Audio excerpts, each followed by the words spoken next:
We're live from New Delhi, watching DT India Live, India's voice to the world. I'm Lipakshi Khurana, coming up in the next 30 minutes.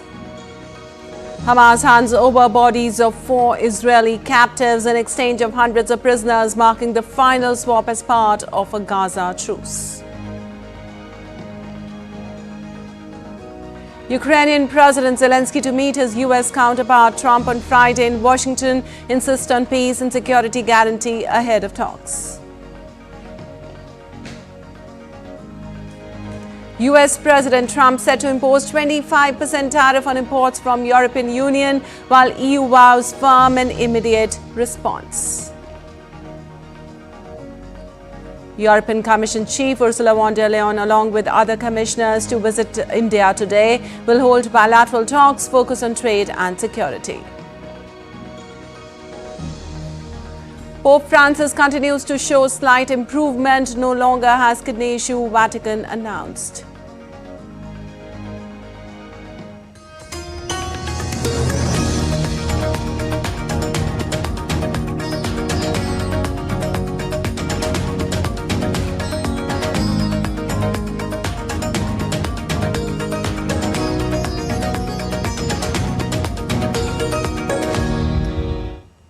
And on to the details now. Hamas has handed over the bodies of 4 Israeli hostages to the Red Cross in Gaza as part of the last captive prisoner exchange in the first phase of the Gaza Truce. Simultaneously, the first bus carrying dozens of freed Palestinian prisoners from the Offa prison arrives in Ramallah in the occupied West Bank. Hamas had previously identified the bodies as those of Sachi Idan, Itzhak El-Garahat, Ohad Yahalomi and Shalomo Mansour, all of whom were abducted during the October 7, 2023 attack. The handover did not include a Hamas ceremony.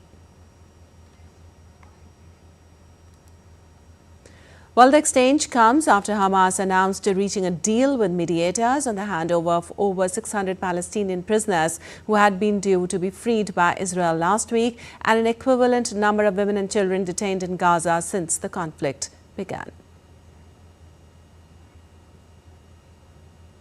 Well, Lebanon's new government has won a confidence vote in parliament following a speech by Prime Minister Nawaz Salam promising to push for economic reforms and to start negotiations with the International Monetary Fund. Salam's government won the backing of 95 lawmakers in the 128-seat chamber.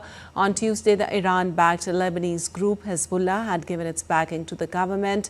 In a speech delivered by senior Hezbollah lawmaker Mohammad Raad, the new government's policy statement did not include language used in previous years that was seen as legitimizing a role for Hezbollah in defending Lebanon.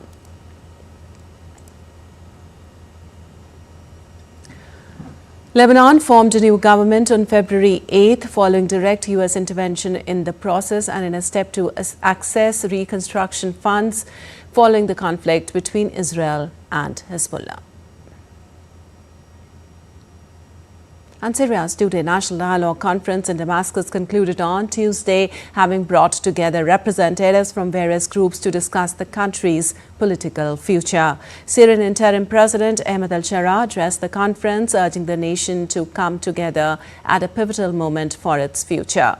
The conference divided participants into 6 working groups to discuss key issues, including a transitional justice system, the constitution, building state institutions, personal freedom, Syria's future economic model, and the role civil society would have in the country. The event, which came nearly 3 months after former President Bashar al-Assad's departure, aimed to make non-binding recommendations for interim laws, paving the way for a new constitution and government. And Syria's interim President Ahmed al-Shara met with Jordan's King Abdullah II in Amman on his 3rd foreign visit since ousting Bashar al-Assad. The pair discussed security along their shared border and the return of Syrian refugees. Jordan has blamed the rampant drug and weapon smuggling on pro-Iranian militias that held sway in southern Syria during Assad's time. Shara pledged to stamp it out. The The two leaders then headed to Raghadan Palace for their first talks since Shara took power. It is Shara's third foreign visit since Assad's overthrow in December. After trips to Saudi Arabia and Turkey, Shara was accompanied by Foreign Minister Asad al-Shaybani, who had visited Amman in January for talks with his counterpart Ayman Safadi.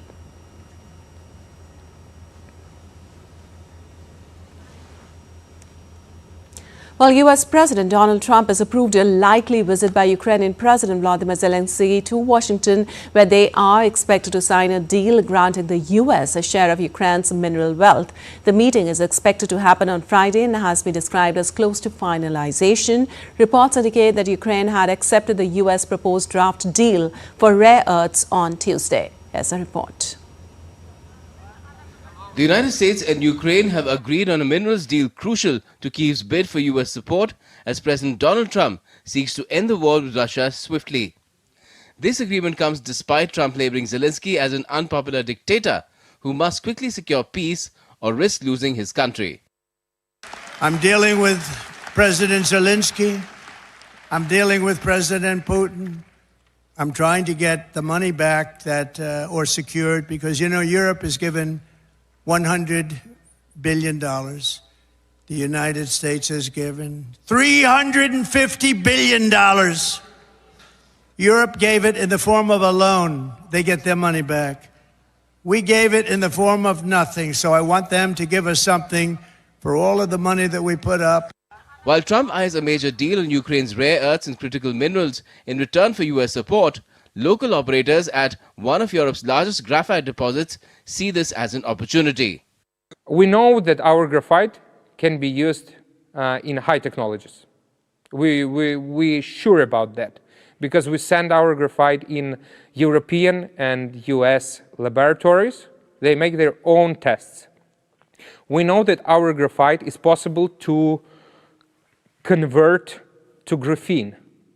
Is the nanotechnologies, and 1 kilogram of graphene can cost thousands and $100,000. Ukraine's vast undersoil mineral wealth is at the heart of the deal, with Trump dispatching his Treasury Secretary Scott Bessent to Kyiv to meet Zelenskyy this week. However, there are concerns about how to mine these minerals.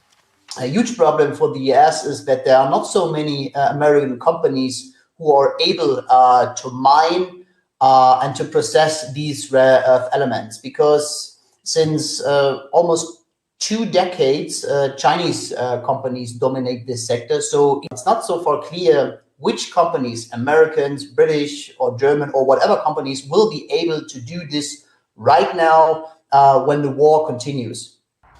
The draft deal specifics remain unclear, but it includes a fund jointly owned by Ukraine and the US.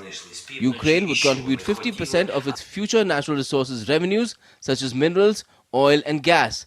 The US would own the maximum financial interest allowed under its law and reinvestment some revenues into Ukraine while supporting its economic development. Security guarantees will be discussed between Trump and Zelenskyy during the latter's Washington visit. The Trump administration bypassed Ukraine for direct talks with Russia to end the 3-year conflict, with Russia eager to supply rare earth minerals to the US as well. Rare earth metals is a very important component, very important resources for modern sectors of the economy, and we are not doing much in this direction yet. We must do more. It's clear that Ukraine and Russia's rare earth deposits are crucial raw materials that could create the demand for an economic resolution of the war. Bureau Report, DD India.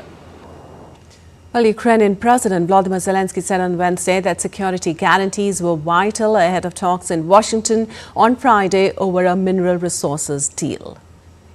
Готуємось до перемовин вже цієї п'ятниці. Guarantees of peace and security are the key to preventing Russia from destroying the lives of other nations. Та безпеки це Also, a fierce escalation in the Russian-Ukraine conflict unfolded as both nations claimed to have downed over 100 enemy drones in a single night, marking one of the most intense aerial battles this year. Russia's defense ministry reported shooting down 128 Ukrainian drones, calling it Ukraine's largest drone attack of the year, with heavy strikes on Krasnodar and Crimea. Meanwhile, Russian forces also launched counter-offensives, regaining control of Orlovska and Pogrebki. Ukraine countered, reporting it intercepted 110 Russian drones and repelled attacks in Pokrovsk and Kursk. Explosions rocked Kyiv and Kharkiv, leaving casualties. Amid the chaos, Ukraine's energy sector suffered damage, but engineers are racing to restore power. And moving on, the United Nations World Food Programme has temporarily stopped distributing food aid in a famine-struck camp for displaced people in Sudan's North Darfur. United Nations warned that thousands of families could starve in the coming weeks amid escalating violence. The move comes 2 days after medical charity MSF suspended its activities in Zamzam camp, which has been the target of repeated attacks by Sudan's paramilitary. Senior UN aid official told the Security Council on Wednesday that the use of heavy weaponry in and around Zamzam in recent weeks and the destruction of the main market facilities within the camp. Famine was confirmed in August in Zamzam camp by a global committee of food security experts.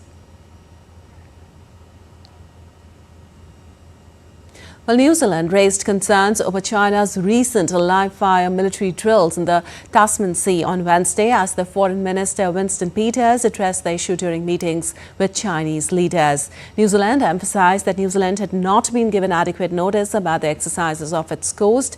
Peters is in Beijing for a 3-day visit after relations between the two countries became strained over the drills. Additionally, Peters expressed concern that the Cook Islands, an independent nation in free association with New Zealand, had signed a comprehensive strategic partnership and other agreements with China without proper consultation with New Zealand. Both New Zealand and Australian officials reported that China had conducted live-fire exercises in international water between the two countries with minimal notice, which led to flight diversions for commercial airlines. We mentioned the recent event with respect to the naval exercises from China and the irony of the use of naval weaponry in the Taiwan situation just in the last 24 hours, and talk to them about the lack of notice that you'd expect for a country like ours in a relationship with China to have had. Well, U.S. President Donald Trump said on Wednesday that his administration will soon announce a 25% tariff on imports from the European Union. We have made a decision. We'll be announcing it very soon, and it'll be 25%, generally speaking, and that'll be on cars and all other things. And European Union is a different case than Canada, different kind of case. They've really taken advantage of us in a different way.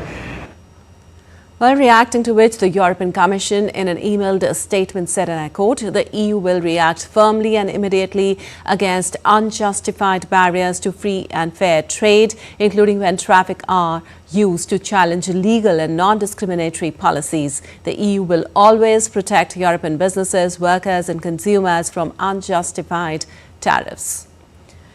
Europe stands for dialogue, openness and reciprocity. We are ready to partner if you play by the rules, but we will also protect our consumers and businesses at every turn. They expect no less from us, unquote.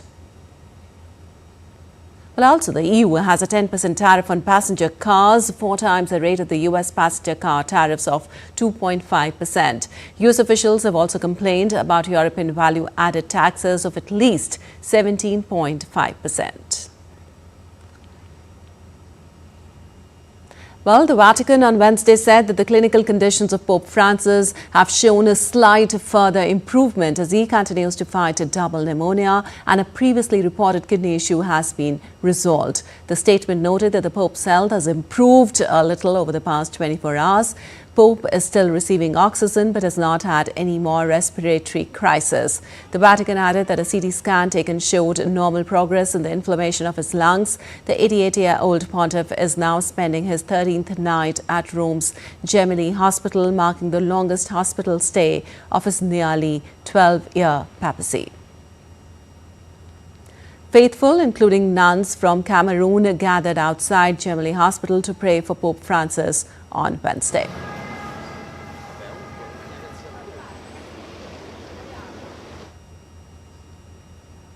Well, at the same time, hundreds of people gathered around the altar in St. Peter's Square at the Vatican to pray for the Pope. Several cardinals and officials sat on the steps next to St. Peter's Basilica and participated in the prayer, which was led by Cardinal Giovanni Battista Re.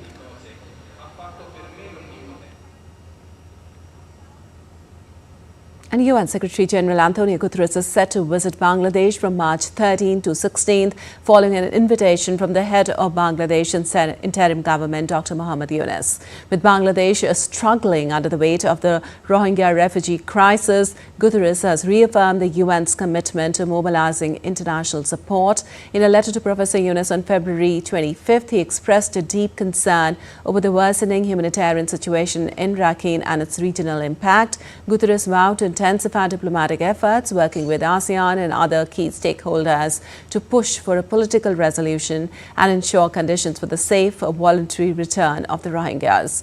The upcoming high-level conference on Rohingya and Myanmar's minorities, he hopes, will reignite global attention and pave the way for lasting solutions. And still to come in this edition of GT India Live. Telangana government confirms SLBC tunnel rescue operations on track, completion expected in 2 days. Over 660 million devotees took the holy dip during Mahakumbh in Prayagraj. The event concluded with a grand aerial salute. Cheetah and Akabs conquer Kuno's challenging terrain, marking a milestone in their journey to independence.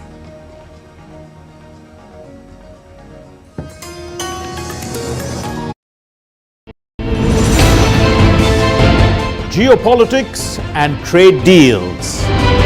Economic challenges amid development. Hard work and the path to prosperity. It's the economy always.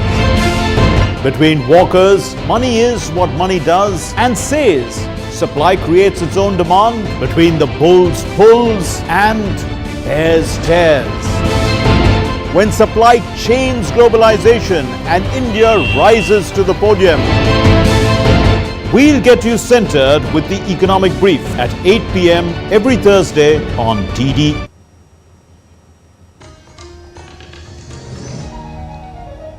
Welcome back. You're watching DD India Live. I'm Nipakshi Khurana, and moving on, European Commission President Ursula von der Leyen is set to visit India on February 27th and 28th, accompanied by 21 out of 27 EU commissioners. This high-level delegation aims to enhance the India-EU strategic partnership, focusing on trade, defense, security and discussions on the Ukraine conflict. As a report by our correspondent Akhilesh Suman.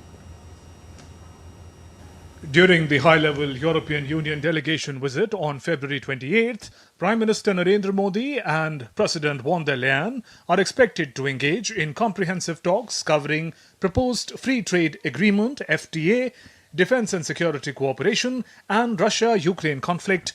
On the FTA front, while negotiations on market access and tariffs may take center stage, discussions will also focus on expanding the India-EU strategic partnership to new areas like defense technology and energy cooperation. Both sides are expected to explore collaborations in digital technology, artificial intelligence and green energy, including green hydrogen and renewable energy. The talks may also be helpful in achieving India's goal of Viksit Bharat, or a developed nation, by 2047.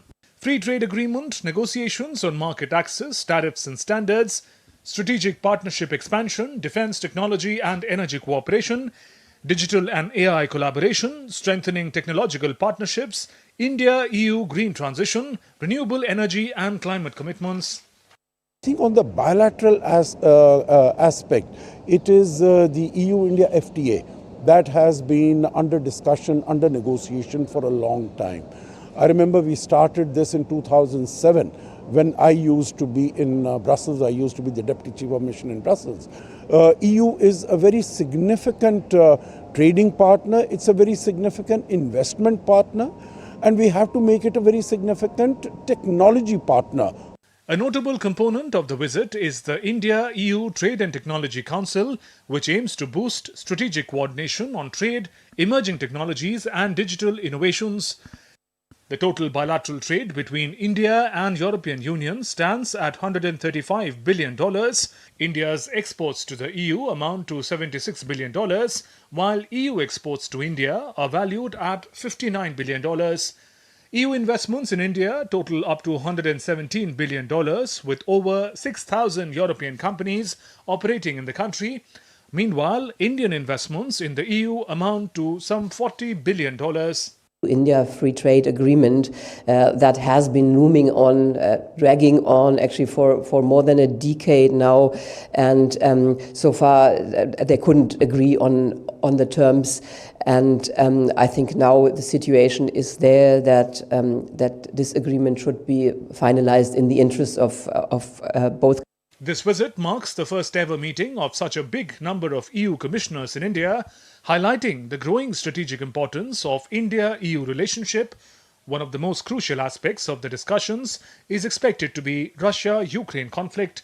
The EU may seek India's diplomatic role in peace negotiations and explore India's support in providing security guarantees to Ukraine should a peaceful resolution be reached.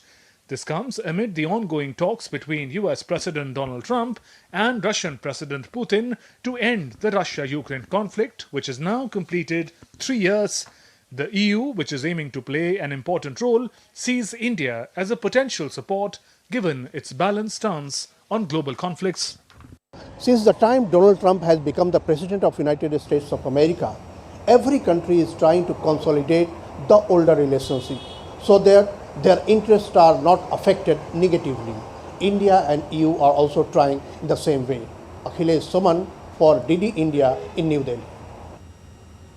And moving on, the Telangana government has announced that the ongoing rescue operations at the SLBC tunnel, where 8 individuals remain trapped is on schedule to be completed within 2 days. In a statement, State Minister Uttam Kumar Reddy said seasoned experts in tunnel construction, along with teams that are experienced in managing rescue efforts during tunnel accidents, are executing a comprehensive plan to reach the accident site swiftly and efficiently. These experts will now try to enter the SLBC pit and meticulously remove the accumulated silt and debris made up of soil and water. He reassured the public that the operations are being conducted in close collaboration with suggestions from tunnel experts, both domestic and international. And Mahakumbh, the mega religious gathering held once every 12 years, drew over 660 million devotees to the sacred confluence of the Ganga, Yamuna and Saraswati for a dip in pursuit of faith and salvation in Prayagraj. On the concluding day, that is Mahashivratri, nearly 20 million devotees took the holy dip, closing an event that witnessed profound spiritual fervour. Well, the festival began with the posh Purnima Snan on 13th of January and concluded with the Mahashivratri Snan on 26th of February, with meticulous arrangements by the Mela police ensuring security and order. Mahakumbh 2025 transcended the definition of a religious gathering. It became a profound symbol of social unity and the spiritual strength of society. The Indian Air Force marked the conclusion of the event with a grand salute featuring Sukhoi fighter jets, AN-32 transport aircraft and Chetak helicopters performing aerial maneuvers over the Sangam.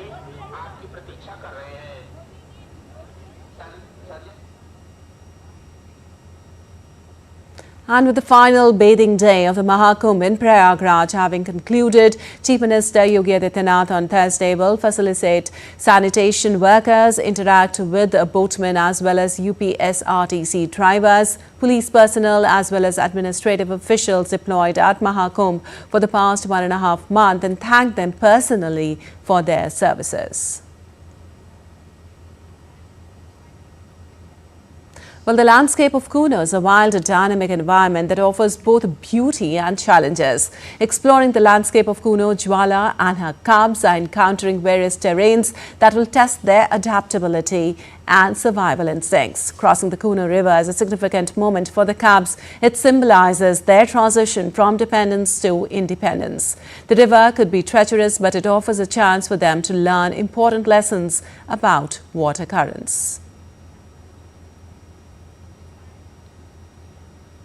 And in sports, opener Ibrahim Zadran's century and 5 wickets by Azmatullah Omarzai helped Afghanistan knock England out of the Champions Trophy with a thrilling 8-run victory. Afghanistan posted 325 runs with a loss of 7 wickets in Lahore and then bowled out England for 317 runs to stay alive in the race for a semi-final place. Joe Root's 120 runs went in vain as England lost regular wickets to lose their second straight ODI to the Afghans after their shock defeat in the 2023 World Cup in India.